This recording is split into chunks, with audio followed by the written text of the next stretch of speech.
And then there were three things that happened that I think drove the pandemic forward, and a few things that stopped it as well.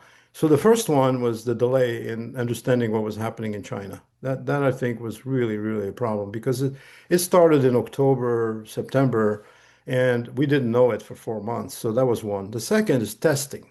When we had the first SARS alarm, we had good tests. So when people would come from Canada or China, we could test them, isolate them, and control that, right? Which is the typical thing to do in a pandemic. We didn't have a test.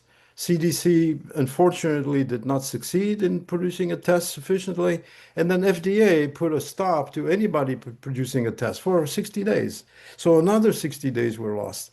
The third thing is that when the disease started hitting, we didn't have a supply that was sufficient to manage the disease. Remember respirators and so on were not available, and masks were not available. So a pragmatic decision was to say, well, let's reserve the masks to the responders and not tell people to put masks. Well, that messaging was really confusing. On the other hand, we were able to get the sequence of the virus and generate a sequence for mRNA vaccines in 48 hours.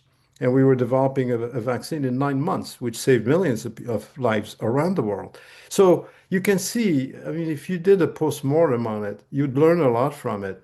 But the key thing is, listen, it's going to happen again.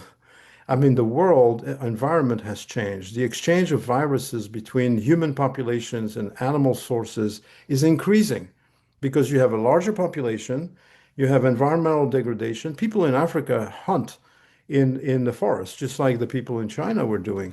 So I don't know exactly when or how, but boy, we are in a virally dangerous world and we need to be prepared better.